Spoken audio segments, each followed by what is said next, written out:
March 23. Death is but a doorway. A good name is better than precious ointment, and the day of death than the day of birth. It is better to go to the house of mourning than to go to the house of feasting, for this is the end of all mankind, and the living will lay it to heart. Ecclesiastes chapter 7, verses 1 and 2. Death confuses most of us. We fear it, and though we know it is inevitable, we would much rather not have to deal with it.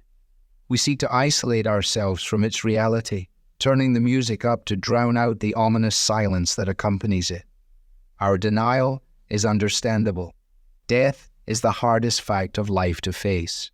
Yet in our more sober moments, we realize that our lives are as precarious as a child's sandcastle on the seashore, that sooner or later the tide will come in and wash it all away.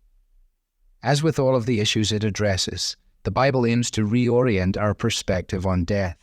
Solomon, writing with the all-surpassing wisdom that God had granted him, said that death is the end of all mankind, and the living will lay it to heart.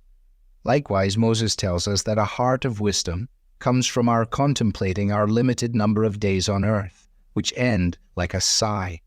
This is why we learn more about reality at a funeral in a house of mourning than at a party in a house of feasting. While it may be tempting to try to shy away from death then, wisdom looks like accepting that we must face it head on. In fact, the key to learning how to live is to be found in learning how to die.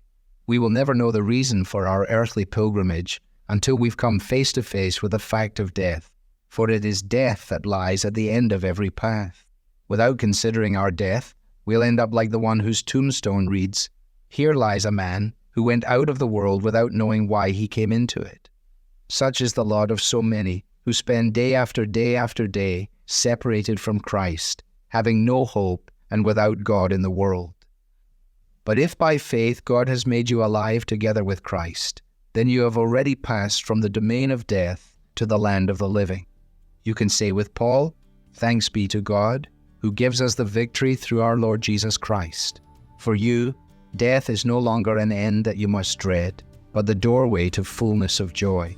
And with that perspective on your final day, you will be ready to make the most of this day, endeavoring in all that you do to glorify the Lord, who has himself triumphed over death, and who will lead you through it. Devotional material is taken from the Truth for Life Daily Devotional, copyright Alistair Begg. It's published by the Good Book Company. This reading was digitally created by Truth for Life and is used with permission. For more clear, relevant Bible teaching, visit truthforlife.org.